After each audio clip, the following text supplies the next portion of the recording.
California, the Lux Radio Theater presents George Arliss in The Man Who Played God with Florence Arliss and Dolores Costello.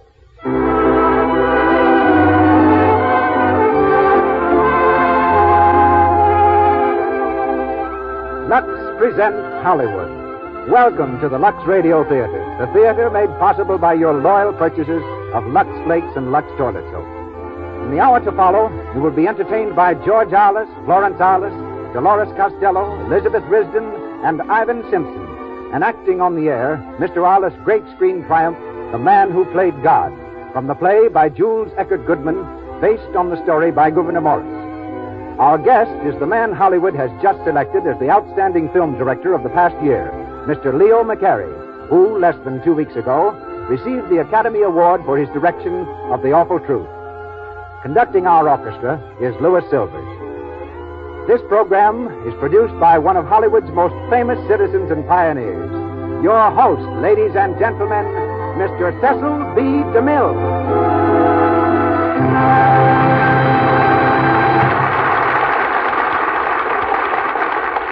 Greetings from Hollywood, ladies and gentlemen. One of the most flattering sensations in life is to be asked for advice. One immediately assumes a dignified thoughtfulness and prepares to blossom forth with opinions. But for me, the dispensing of advice is no longer the delight it once was. For I have a little ghost that haunts me, with an occasional reminder that I once advised George Arliss that I didn't think he'd have much of a chance in motion pictures. Long before Mr. Arliss became famous, he was acting at a combined dramatic school and theater at Margate, England. There he took notice of a girl who seemed to go out of her way to ignore him. One afternoon, to escape from a drenching downpour, Mr. Arliss dashed into the dark and empty theater and found that the young lady had preceded him. They looked at each other. They began to talk. And out of the rain and darkness, a kind of magic was distilled. At the end of 4 minutes, he'd proposed, and the girl had accepted. George Arliss and Florence Montgomery have been married now for 39 years. Mr. Arliss' tremendous success in plays like the Darling of the Gods, Disraeli, The Green Goddess, are theatrical history. The most successful of these, Disraeli, started off as a failure. In one large city, they knew Disraeli was a man, but couldn't remember whether he was in the Old Testament or the New. In another, when Mr. Arliss injured his arm, he played the role for more than 10 weeks with his wrist in a sling, greatly amused at overhearing people say, "Why, I never knew that Disraeli had only one arm." To which someone usually answered, "Oh, yes, Disraeli always carried his right arm in a sling." Tonight, Mr. Arliss plays the role of Montgomery Royal in our adaptation of his brilliant Warner Brothers film, The Man Who Played God. Dolores Costello is featured as Grace Blair and Mrs. Arliss as Mildred Miller. You will also hear Elizabeth Risden as Florence and Ivan Simpson as Battle in the Lux Radio Theater production, The Man Who Played God, starring George Arliss.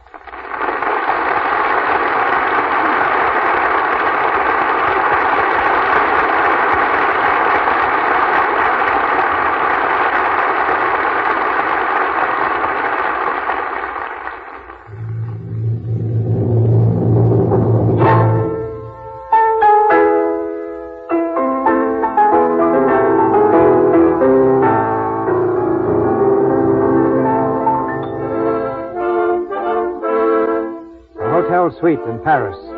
The handsomely furnished rooms are the temporary quarters of Montgomery Royal, the famous American pianist. It's the afternoon of his last recital in France, and his sister Florence is feverishly sorting the day's mail. Battle, an elderly retainer who acts as a combined secretary and valet to the pianist, opens the doorway and stands there with a handful of mail. More mail, Miss Royal. More? Oh, this is getting out of hand, Battle. Yes, miss. May I come in? Mildred, of course. How are you, Florence?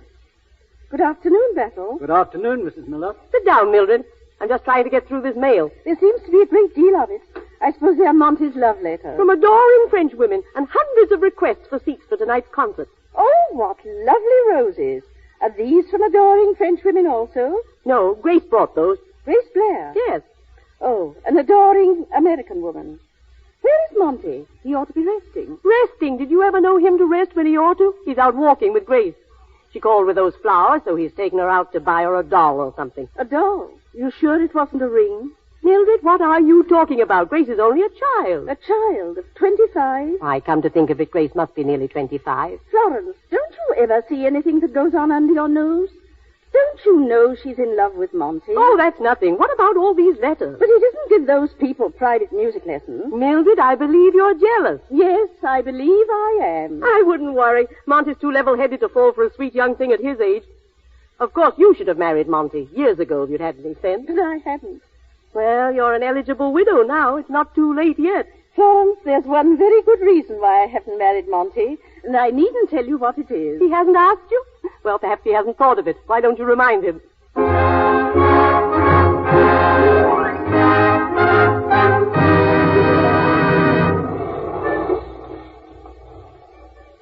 But they recognized you, Monty. Those girls we just passed. Nonsense, my dear. Is it? Well, they've turned around, and here they come. Quick, get in the hotel, Grace. Monsieur Roll, je vous ai reconnu tout de suite. Vous êtes pianiste. Trapped Je in vous the ai streets entendu of jouer Paris, beaucoup de 3 fois. steps Vous from allez home. signer nos livres, n'est-ce pas, monsieur? Oh, oui, yes. Votre musique est Oh, si that- merveilleuse. excuse Mon me. ami et moi, nous avons des livres pour la signature. yeah. Je vous en prie, monsieur. Yeah, excuse me. Come on, Grace. Through the lobby, no stopping. Why do you pretend you don't speak French, Monty? It saves answering questions. Look, there's Harold Van Allen waving to us. Hello, Harold. Hello, Monty. I'm coming to your concert tonight. May I take you, Grace? I'm going with Florence, thank you. Well, you can join the party, Harold. Well, au revoir. Come on, Grace. The elevator's waiting. Monsieur Roll, Monsieur Roll. No. Trapped again. Oh, Monsieur Royal. Je vous ai attendu pour vous saluer. Oui, Je désirais tant vous voir. J'irai yes. vous applaudir ce soir, naturellement. Yeah. Oh, monsieur, vous êtes un artiste si merveilleux. Et je vous ai entendu si souvent que... Excuse me, je ne comprendrai le French. Excuse me. Oh, but I speak English too. Oh. Oh, do you? You remember me, do you not? I crossed on the Olympia with you in 1931. Madame Lavelle. Madame Lavelle. Oh, yes, of course. How do you do? Ah, monsieur, it is easy to see the young lady is related to you. I saw the likeness at once. Really, yes. She's my granddaughter. Indeed. But I thought you were not married. No, I wasn't then. No, not in 1931. But I'm so glad you like her. Come along, Grace, my dear. Going up. Oui, monsieur. Monty, why did you tell that woman I was your granddaughter? My dear Grace, you must give the public what they want. She wanted you to be my granddaughter. She didn't. She was just fishing. Besides, you know how terribly young you look. Yes, terrible is the word.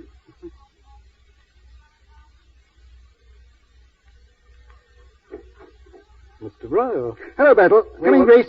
We were wondering about you, sir. Thank you, Battle. Ah, Monty, here you are. Hello, my dear. We just had a nice, quiet stroll along the boulevard. Not a soul recognizing us. Not more than 50 or 100. Hello, Monty. Mildred, dear. Nice to find you here. Just a flying visit. Good afternoon, Miss Blair. Good afternoon, Mrs. Miller. Grace, you know, is my protege. All great musicians must have a protege. So I thought I might as well have a good look out. You also have a sister who's been working her fingers to the bone. Ah, but look how I have to work mine on the bones tonight. Smiting the ivories, hip and thigh. Well, good luck to you tonight, Monty. Oh, don't go yet, Mildred.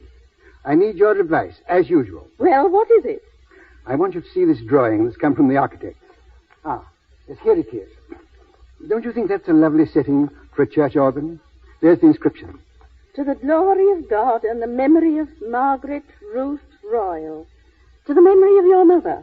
I'm going to have it built in the little church in New York that she always attended. What do you think of it? It's beautiful. Good. You know, she was always conscious of the vibrations of the church organ, in spite of her deafness. You remember, Florence, how it affected her? We used often to see the tears come into her eyes. I didn't know your mother was deaf. Yes, quite early in life. It's a family inheritance. Her father and his father before him. A terrible inheritance. I think she'd like my giving this organ to the church. I beg your pardon, sir.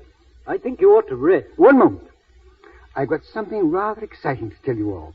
It's about a king. King? You know, I was going home a week ago when I suddenly decided to give this concert. Yes? Well, that was because I was commanded to give it by a real live king. Nobody can command you. You're a king yourself. Well, then he approached me as one king to another and asked me to give one more concert that he might attend incognito. But why must he come in secret? I'm not sure. But I've heard that there have been some recent attempts on his life. Heavens, Monty, I hope nothing will happen at the concert. That's an unfeeling woman for you. A king's life in danger, and all she thinks of is the incidental music. Well, I really must go. I'll see you tonight, Monty. Come back to my dressing room after the concert. Very well. Let me see you to the door. Goodbye. Until this evening. Oh, Grace? What are you looking so solemn about? You'd better say goodbye to me, too. I won't see you again. Yes, you will. I'm not going till tomorrow. But I won't see you alone. Oh, well, there may be a king or two present, but... Don't make fun of me, Monty. I won't be able to follow you to New York for a month. Won't you? Well, mind you practice 5 hours a day. I can learn more from you in 5 minutes than from anyone else in 5 years. You love music, don't you? I love you. Monty, I love you. Grace, my dear child. I'm not a child. Don't be foolish. I'm old enough to be your... You know I'm your grandfather. I don't care how old you are. I love you. No, dear, you don't. You love music. You love the successful pianist, not me. Paris has got into your blood. Everybody gets romantic in Paris. But I'm not just romantic, Monty. I'm in earnest. Wait till you get back to New York. You'll feel quite different. Will you try me? Try you? If I come to you in 6 months and say I love you, will you marry me? Well, but... oh, don't you love me at all? Of course I love you. But I'm old and easily flattered. How can I help loving you? Then you will? What? If I come to you in 6 months, you'll marry me? If you look at me with those beautiful eyes, I may not be able to resist you. Don't beat about the bush. Say yes. But... say yes. Yes. Oh, Monty, darling.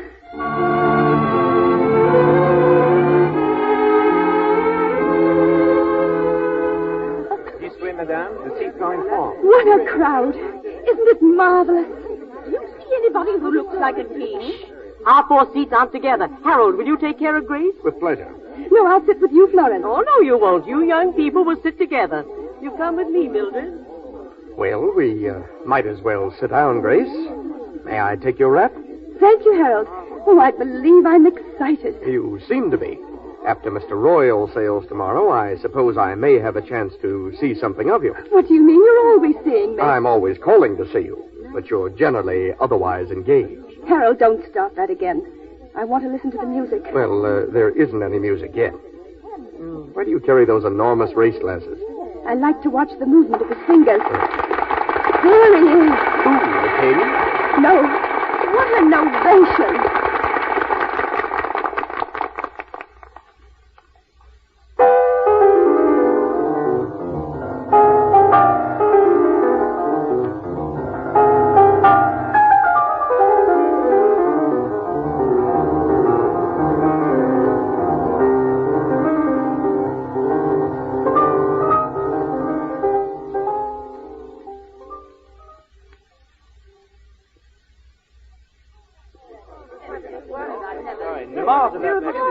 Really the greatest. I've never heard him better. He's perfectly wonderful.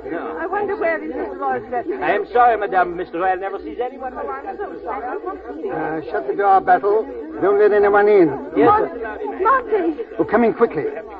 Monty, you were marvelous tonight. Thank you, Grace. How did the king enjoy it? The king, dear lady, didn't turn up. Court manners, I suppose. Then Mr. King really missed something. I've never heard you so inspired. Mildred, that's my very nicest compliment. Thank you. Monty, there are at least 100 autograph books for you to sign. Let Battle do it. His handwriting is so much better than mine. And then get behind that piano, Battle, and shoot anyone who calls me maestro. Monsieur Royal, Yes? His Majesty the King. Your Majesty. Maestro. Never mind, Battle. Excuse me, Your Majesty. I hope you will forgive me. Your Majesty was busy. Busy? My aide can tell you how busy. His Majesty's car broke down, monsieur. It was unavoidable. I am overwhelmed with shame. And I would have given my ears to have heard you play once again the Moonlight Sonata. Would you? Well, if Your Majesty will lend me your ears, you shall hear it now. That is generous of you. Will you be seated, Your Majesty? Thank you. Thank you.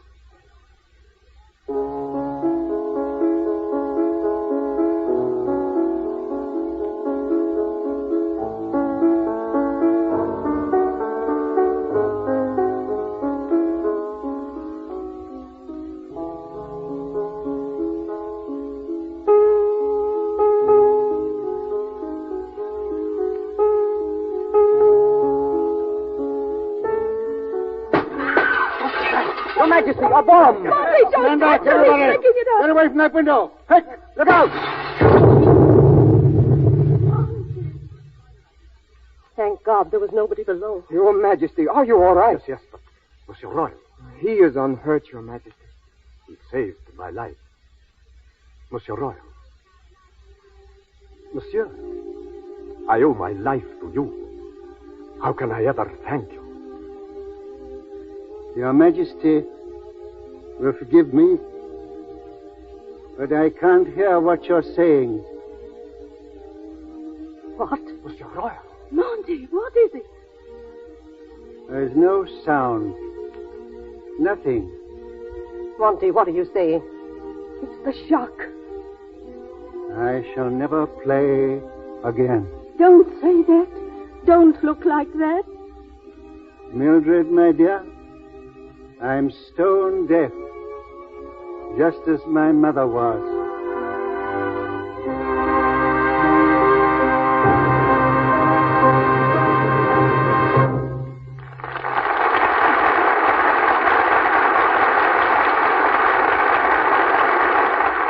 We have finished the first act of The Man Who Played God, and in a moment, George Arliss and our co-stars will be back in Act Two. But during our brief intermission, we'd like you to come along with us to an amusing place where everybody speaks in rhyme, even the judges, the lawyers, and prisoners in the courts of law. We take you to a courtroom in this strange land of rhyme right now. Here we are, in the presence of a jury and a defendant, and the judge is about to enter. Court will come to order. The judge is coming in. Bring the prisoner to the bar. Young woman, what's your sin? Your Honor, I don't think it's bad, but goodness, I am blue. My husband gets so angry, and so I've come to you. This court is here to listen to crimes against society. My husband says my hands are a crime against propriety. He says they look so wrinkled and so old and rough and red because I wash the dishes. That's not half of what he said. Now let's take up the problem. You wash dishes every day? Oh, why not eat on paper plates, then throw them far away? Why, that's all right for picnics or a quick informal bite. But when dishes are attractive, to keep them too inactive, well, of course I really might. But do you think it would be right to keep them out of sight? That's a sticker. Now let's see. Rough hands spoil tater-tates. Suppose you have your dinner and just not wash the plates. Your Honor, I'm a housewife. My home is always clean. I wouldn't dream of such a thing. Oh, all you men are mean. Now, don't speak like that to me, my dear. I'm sorry. Now listen here.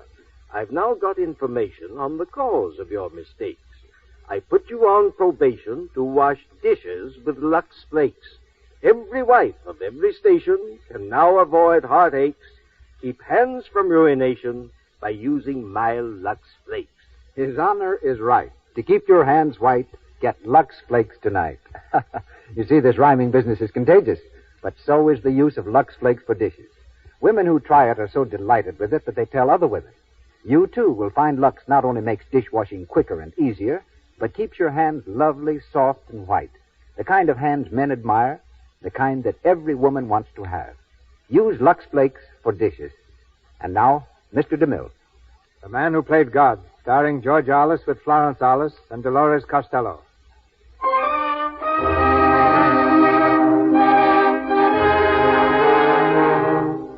Five long months have passed, and Monty has learned that his case is hopeless, that he will never hear again. Embittered, he shuts himself away from the world, seeing only three people, his sister and Grace and the man who instructs him in lip reading. In his New York City penthouse, high above Central Park, he's receiving his final lesson from the instructor. And now, Mr. Royal, I'm going to give you the final test. Yes? I'm going to place my fingers almost over my lips and see if you can read what I say. Go on. From that window, I can see the people walking in Central Park. What did I say? From that window, I can see the people walking in Central Park. Good. How did you get that? Mainly from the muscles of your throat and jaw. Well done. Try again. The flowers are blooming, the sun is shining, and God's in his heaven. The flowers are blooming, the sun is shining, and God's in his heaven. Splendid. Well, you're a remarkable student, Mr. Royal. Thank you. I'm afraid there's no use of my coming anymore. I shall be sorry to lose you. Impress on your friends not to try to help you by mouthing their words. They'll only mislead you. I don't allow many visitors. No? You should. Goodbye. Oh, Mr. Royal. Try not to be irritable. And don't try to fight against fate. Ah, you're not a musician. No, I'm a philosopher. Goodbye. What's the use of it? Words, yes, but no music. No music.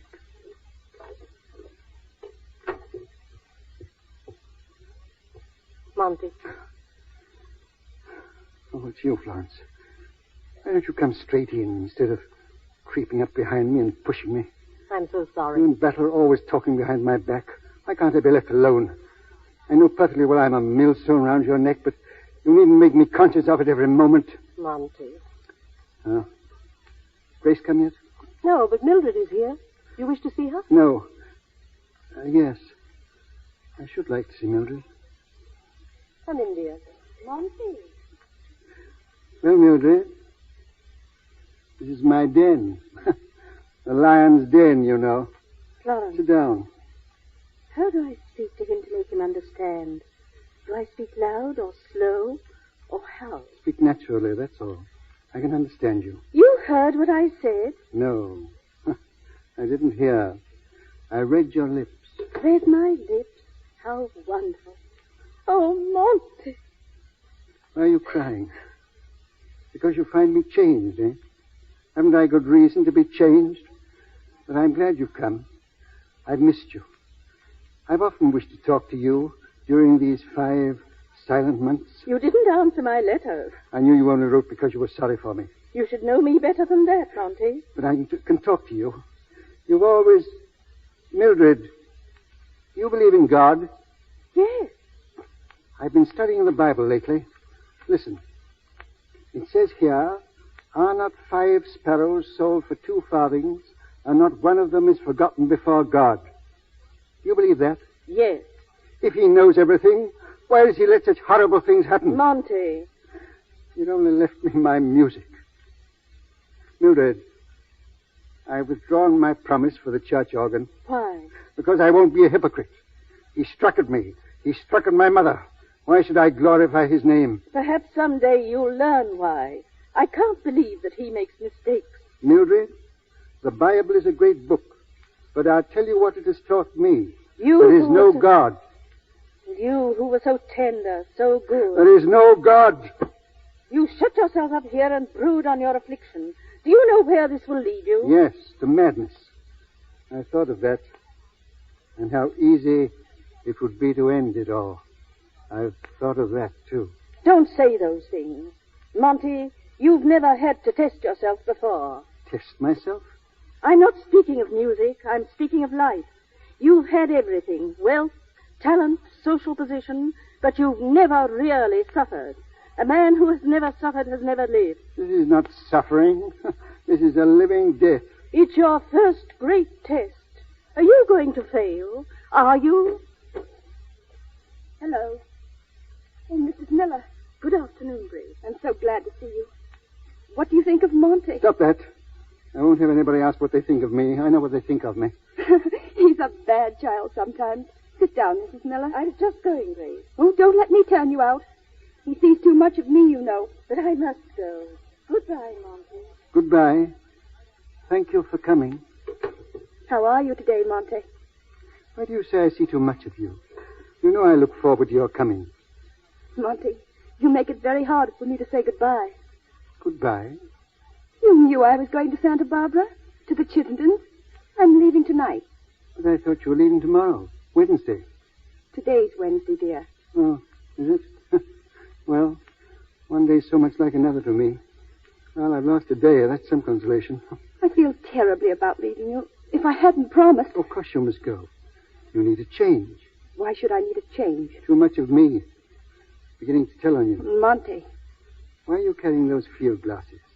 Are you going to the races? No, not exactly. Mother and I are... Oh, Monty, you know how I love the piano.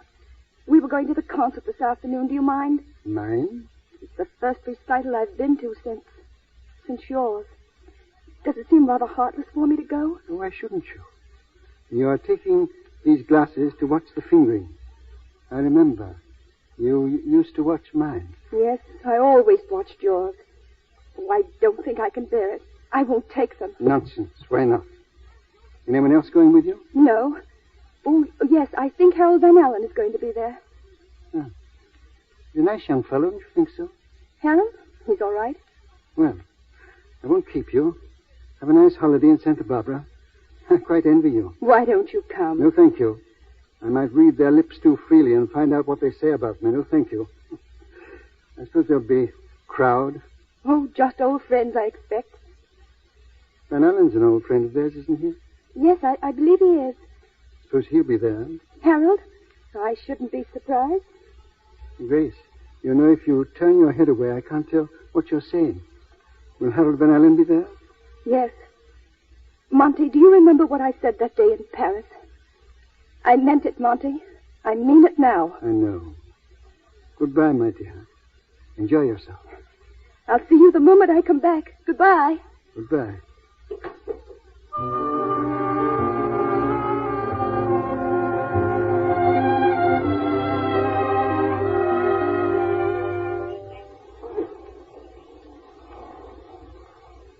Mr. Royal, won't you come away from the window, sir? I'm afraid you'll catch cold there. You'll catch cold with the window open, sir. I was looking down into the street. There's a fascination about height battle. I don't wonder at people giving way to sudden impulse. Mr. Royal. What's the matter? Nothing, sir. I was about to suggest, Mr. Royal, if you'd only try to play again. It's so long since you've touched the piano and your violin. Play again. I wonder if I could. Sit down, sir. Try it again, just once. If I touch these keys, there'll be music in this room. Music. I can't do it. I can't. To strike the notes and hear no sound. Ghostly. Terrifying. Devil! Have these things taken away. And my violin. I can't bear the sight of them. Mr. Royal, if Don't argue with me. You want to drive me mad? Don't you know that these things are human to me, and they're mocking me, mocking me. Get this piano out of the house. And this, my violin. We've played together, you and I. Well, we'll never play again. Mr. Royal. That was foolish of me. Why did I do that? My violin. My old friend. I didn't mean to. I'm sorry. I've taken your life. I've taken your... That all? Yes, Mr. Royal. I want to be left alone. Alone, sir? Yes, alone. Go. Yes. Yes.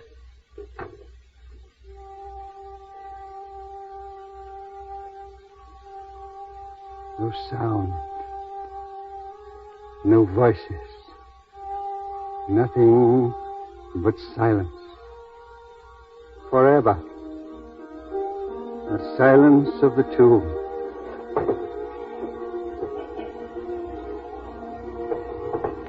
The silence of the tomb. Mr. Royal! Mr. Royal, come down from that window, sir.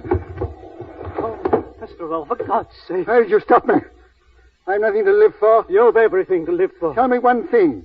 One reason why I should live. For others, for those who love you. I'm a burden to those that love me. That's not true. You think I'm blind as well as deaf? Don't I see you all groaning and suffering for me? Because you suffer too. We try to help you. Can you give me my music? No. Nobody can do that. But there are other things. You're thinking only of yourself. It's cowardly of you, that's what it is. You're a man, and you're supposed to have a man's strength. You ought to set an example of courage to other deaf people, not turn tail and sneak out of the world. You're a coward, a beastly coward. A coward? Mr. Royal, forgive me. A coward. And I thought it took a great deal of courage to do what I was about to do. But you're right. It's easier to die than to live. Don't ever try to do that again. There's so much beauty in the world. And so much that is ugly and brutal. The trees and the flowers in the park. Look at them, sir. Nature's beautiful. But its workings are cruel. I see no guiding hand, no method, no meaning. Here, look through these field glasses, sir. The flowers. You can almost count the petals through these. Look, sir. Look. Yes. Trees and flowers and cripples and beggars. Hunger and strife and flowers in hopeless confusion. How absurd to believe in a merciful God. But there's joy and happiness, too. You can't have just one thing. It's contrast that makes life so wonderful. Yes. There's sickness, too. There's a young fellow walking down there who looks as though he hasn't long to live. The girl's got hold of his arm. These are very strong glasses. Very strong lenses. I can read their lips. What are they saying, sir? You want me to be an eavesdropper, Bettel? I want you to see and understand the misfortunes of others. Troubles that are worse than your own, sir. They're sitting on the bench. He's telling her that what the doctor has just told him. He has to go away. A long rest. There's no money. The girl holds his hand. She's crying a little. It'll cost at least $1,000. There's your God of contrast, Bettel. This boy's going to die like a neglected dog because he hasn't $1,000. It's a wonderful world for some people. It would be for him, sir, if only... Yes, if only he had the money. If he had $1,000. If he had... Bettel. Yes, sir? I want you to take a note down of that boy and girl. Take a note, sir? Sit down and write it. Yes, sir. Ready, sir? If you'll give the bearer your name and address... If you will give the bearer your name... I can't figure it any other way, darling. I need 1,000. There's no chance of getting it. I guess that's all. No, I won't let you say that. There must be a way. There must be. I don't see how. We can't get married. I guess we never will now. Oh, Ed. It's tough on you, honey. Tougher on you than on me. Don't say anything. Don't speak, Ed. What is it, honey? I'm praying, Ed. Praying to God. Maybe I won't be hurt. Hon. I'm praying to him now. Dear God. Honey, don't. It's no use. It's just the way things are. He can't help us. I beg your pardon? Yeah? What is it? I have a note for you. For me? Yes. But you don't know who I am. Will you read it, please? What does it say? If you will give the bearer your name and address, the person who has overheard your conversation will take pleasure in sending you the $1,000. Ed! But how could anyone have overheard? There was nobody around here. There couldn't have been. Who wrote this? I'm not at liberty to say. Will you write your address here, please? Shall I? Yes. But I want to know who did this. Who sent that note? Shall we say it was a man who, for the moment, played God? Good luck to you, sir. Ed! $1,000! Who did it? Who? Ed, I prayed to God, and he heard me. He heard me. Oh, darling.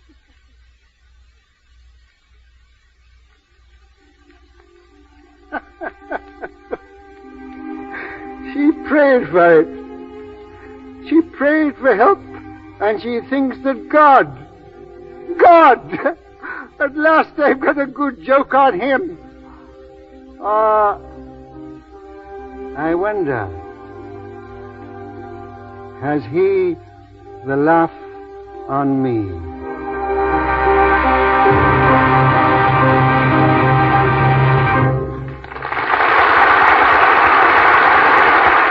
pause for station identification.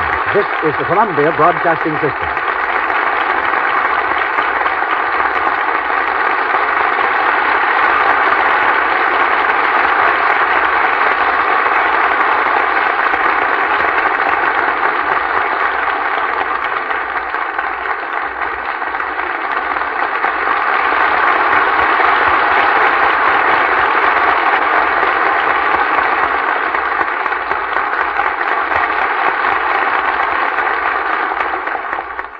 The curtain falls on the second act of The Man Who Played God.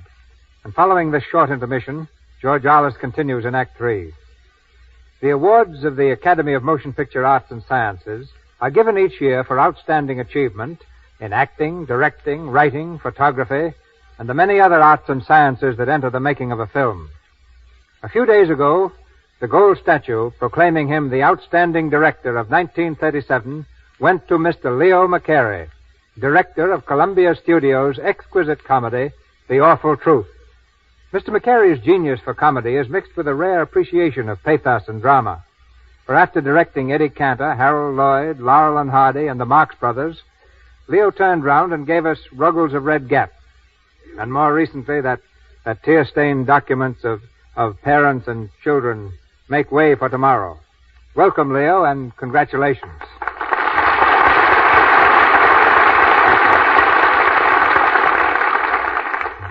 All great directors like to talk, Leo, so begin. I'd rather hear the third act of Mr. Arliss' play. Yeah, but in the meantime, we want to know something about you. How did you get your start in film?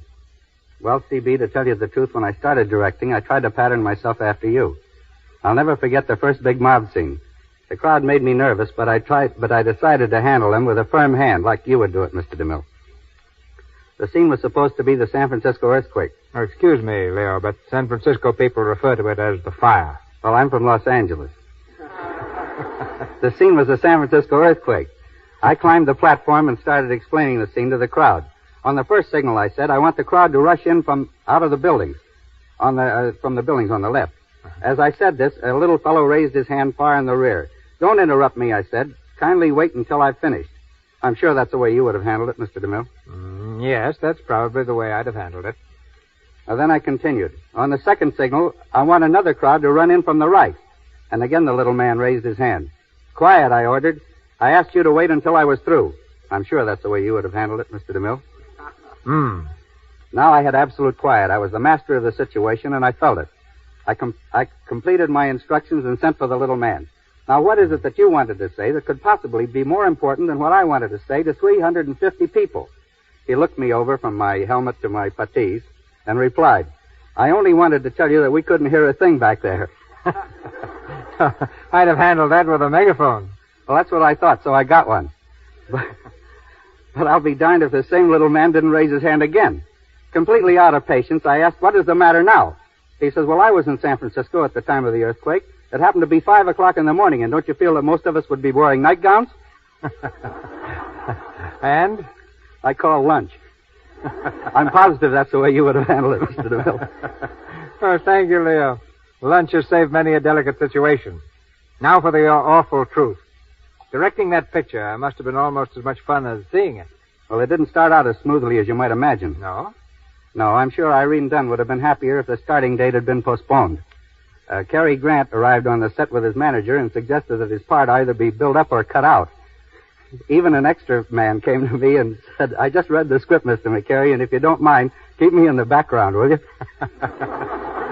But that dog you had in the picture, that clever wire-haired terrier. You mean Mr. Smith? Yes, at least he was your friend, wasn't he? He didn't complain about his part.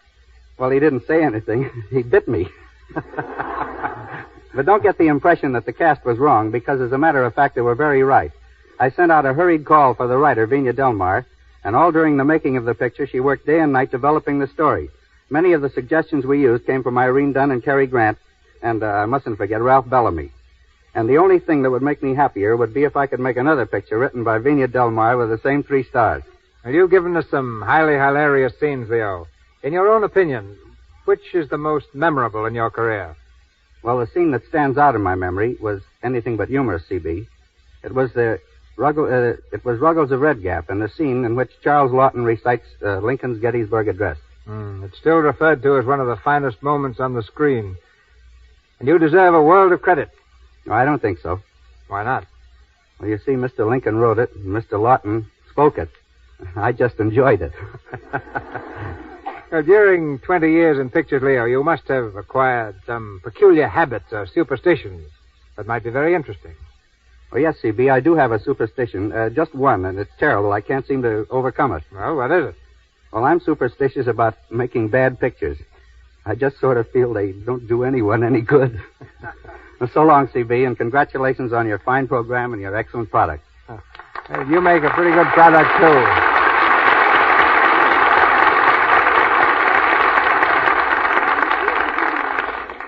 The curtain rises on Act 3 of The Man Who Played God, with George Arliss, Florence Arliss, and Dolores Costello.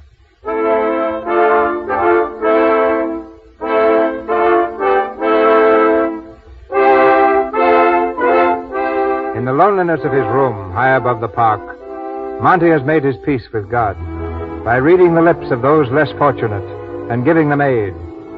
It's a few weeks before Christmas, and Monty kneels in the center of the room unpacking a crate of toys, singing as he works. Battle enters and stands beside him. Hello, old Battleaxe. Getting ready for Christmas, sir? Well, what if I am? Singing, too. Was I? Well, I never had any voice, you know, and I always wished I could sing like Caruso. Now I can.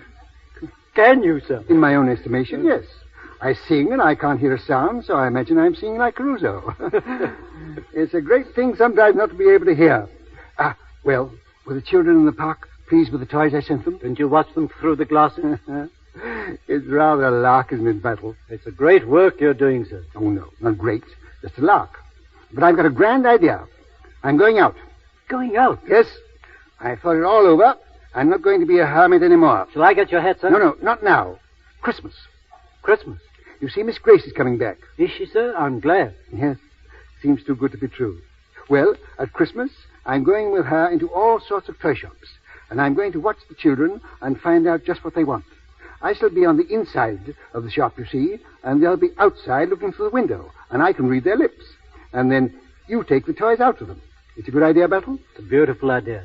A beautiful work, sir. Nonsense. The work will be yours. You see, you'll have to carry the toys.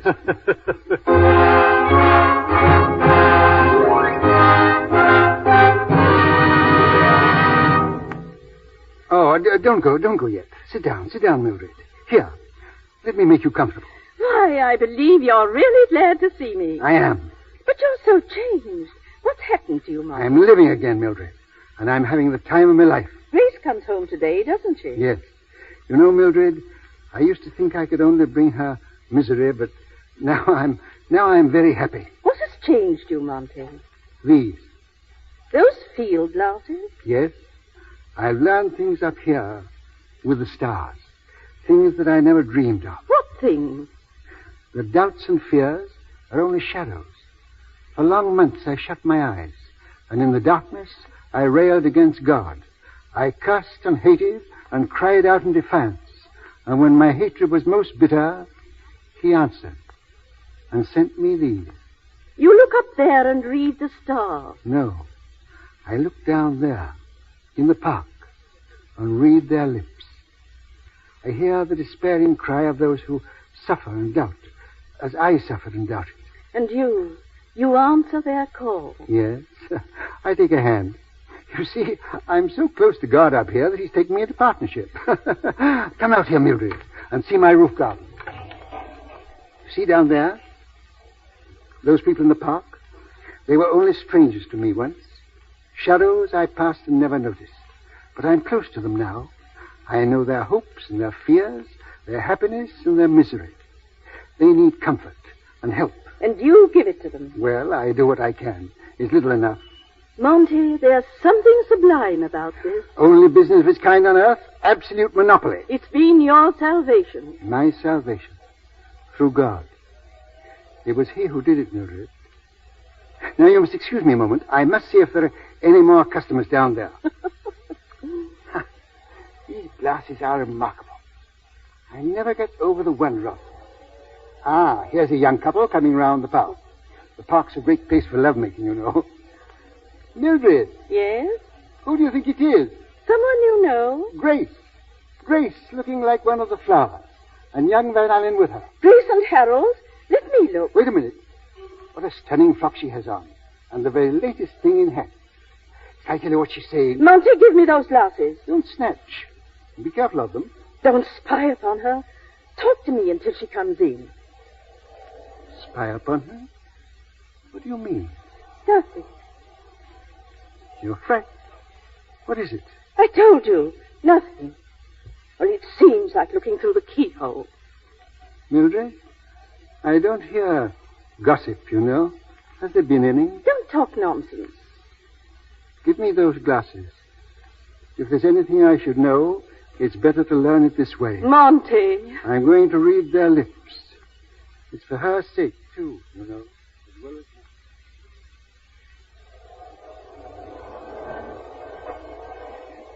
mine. Sit down, Grace, just for a moment. I can't, Harold. But I've got to speak to you. I've got to. When I said goodbye at Santa Barbara, I told you that was the end. Why do you follow me to his door? Because I know that when once you enter that house, you're lost to me. I flung myself at him when he was well and famous. I can't desert him now. You've no right to gamble your whole life away just because of one rash promise. It's no use, Harold. I can't leave him like this. I can't. But you're leaving me, and you love me. You do love me. You know I do. Well, then don't ruin our happiness just because you're sorry for him. Go and tell him you've changed your mind. Harold, I'm going through with it. He's been cheated of so much, I'm not going to cheat him now. He's put his faith in me, and I won't be a quitter. Grace, dear, I won't argue anymore. But don't leave me yet. Sit here with me, please, just for a little while.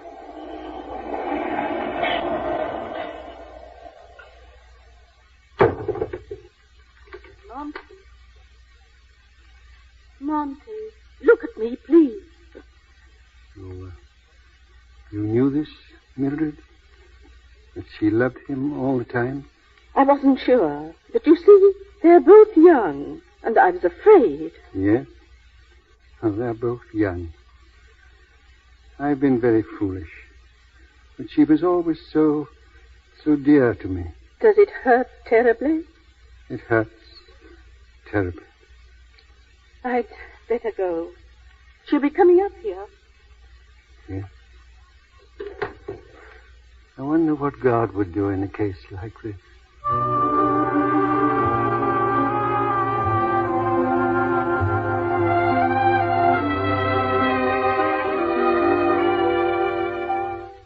And then we had a barbecue dinner, and I cooked the steaks. Monty, you're not interested. Of course I am, Grace. You've hardly said 2 words to me since I came. You just sit and look at me. What is it, Monty? I have to look at you to understand you, to read your lips. What did you do while I was away? Nothing. Everything. Florence tells me you changed your mind about the organ. You gave it to the church after all. Yes. Monty, what's the matter? Aren't you glad I've come back? Yes. You haven't told me so. Perhaps I was waiting to see if you had anything to tell me. But I've been trying to tell you. I mean, about Santa Barbara. Santa Barbara. Oh, there's nothing to tell about that. The usual round. Nice people there? Hmm? Anybody we know? Mainly their Western friends. And, oh, yes, Harold Van Allen, of course. Yes, of course. But let's talk about ourselves. Do you know you haven't even kissed me? That's better. Monty? What? You made a compact with me. I've come to hold you to your promise. Must you, Grace? Monty? Our compact was made 6 months ago. It's a long time. But I gave you my word. I mean, you gave me your word. I'd like to break my word. Monty, why? Because you have such a beautiful nature that I don't want to lose you as a friend. I don't know what you mean. Something has happened to change me. When? Today. What is it? Who is it? You. Me?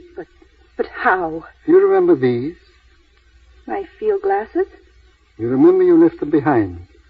Well, they turned out to be fairy glasses. By looking through them, by looking at people in the park, I can see everybody's life just as it is. Everybody's thoughts just as they are. Monty. Don't be frightened. I saw you in the park, Grace. You read our lips. Yes. Puts me in a pretty bad light, doesn't it? Eavesdropping. But you see, I wasn't quite prepared for what I was to hear. Monty, you don't think I've been deceiving you, do you? No, dear. You've just been deceiving yourself. I did love you. I do love you. Grace, since I've been living up here, close to the sky, I've learned many things. Things that hurt me, but left me spiritually better. It was music that brought us together. You know that, don't you?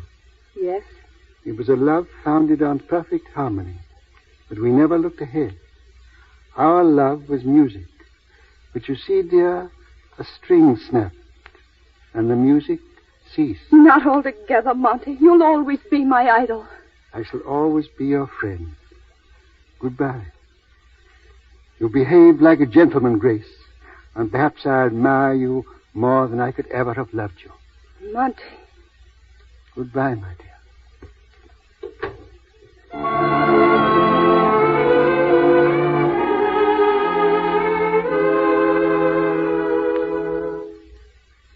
I'm beginning to be worried, Mrs. Miller. He said he was going for a walk in the park among his customers, as he calls them. But I expected him back. Do you think he might have gone to look at the organ? He might. He's often said he meant to sneak in one day. Thank you, Bethel. I'll go to the train.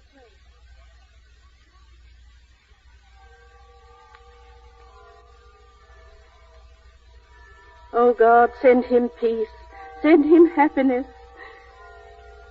Give him strength. It's Monty. Monty! Mildred, I'm so glad. I came to see the organ. I did, too.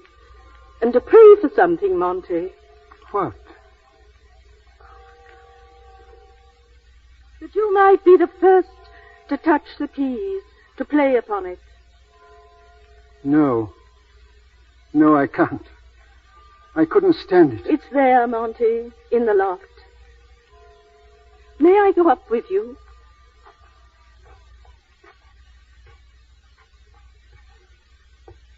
Fine organ. Grand. The last time you played, it was for a king. This inscription says, to the glory of God. Won't you play for a king again? Sit beside me, Mildred. Don't leave me, please. Won't you play? Yes. For the king.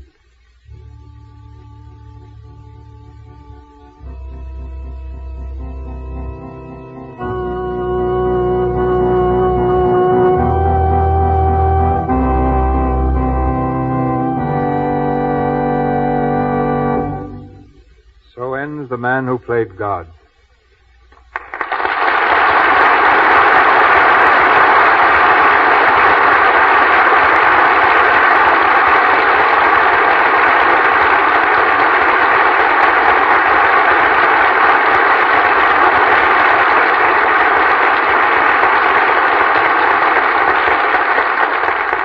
We'll hear again from Mr. Aulis in a moment. A while back, there was a wave of interest, you all remember, on the subject of child marriages. The question arose, what is actually the age of the average bride in this country? Melville Ruick has an answer for you. Here are figures based on 60,000 marriages in a large eastern state. The average age of marriage for girls was 22. 65% of the brides were under 25. Of course, these figures don't tell the whole story. For as everybody knows, women who are truly charming can marry at almost any age. Charm counts a lot more to a man than how old a woman is, how well educated, or how much money she spends on herself. For example, no man knows how much a woman's dress costs. He does know if it's becoming and dainty and charmingly feminine. Undoubtedly, that's why charming women the world over are Lux users. For Lux Flakes are made to keep your frocks just that way, to keep the colors and the fabric fresh and new looking. You can count on these gentle flakes to care for anything that's safe in water alone, and to keep it beautiful an extra long time. To guard charm, use Lux Flakes. Now, our producer. Our debt to Mr. Alice extends beyond his superb performance. He expected to leave for Hollywood this week to return abroad, but altered his plans in order to be with us tonight. I'm sure, Mr. Alice, that I speak for all your listeners in wishing you and Mrs. Alice bon voyage. Very kind of you. Thank you, Mr. Mill. The broadcast of Disraeli on this stage brought me a large number of very charming letters. Very many from middle-aged and elderly people to whom it recalled pleasant associations of their earlier life. It's about 25 years since I first played it. My wife and I were very gratified to find that the broadcast was able to bear comparison with the stage production. I had one letter of a more personal character from a very young lady who said that her mother didn't care for her to go to the theater, but she always allowed her to see my pictures because I was married to Mrs. Alice. Of all the response from the film version of The Man Who Played God, the most satisfying was from a group of deaf people who for the first time learned from the picture of lip reading. They studied it, and they wrote to me and said that it opened to them a new and happy life. If our play tonight has given you entertainment, I shall feel very happy. If it has brought to you something a little beyond mere entertainment, I shall feel still more gratified. Good night. Good night, Mr. Alice.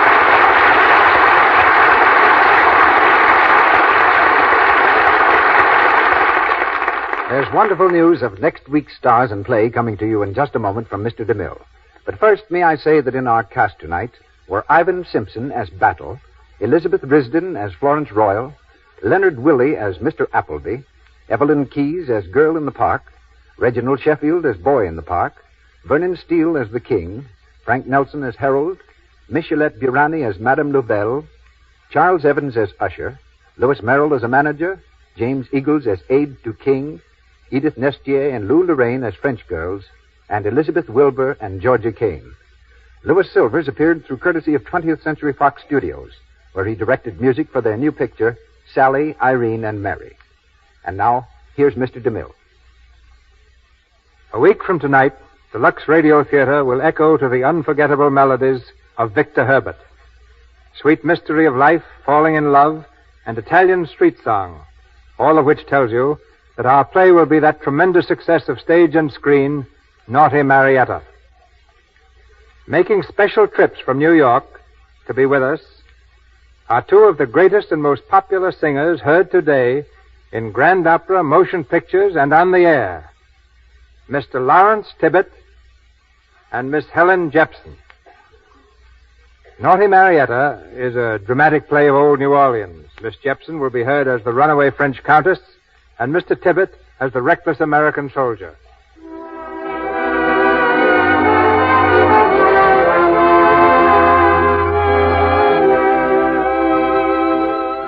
Our sponsors, the makers of Lux Flakes, join me in inviting you to be with us again next Monday night when the Lux Radio Theater presents Lawrence Tibbett and Helen Jepson in Victor Herbert's immortal romance, Naughty Marietta. This is Cecil B. DeMille saying good night to you from Hollywood.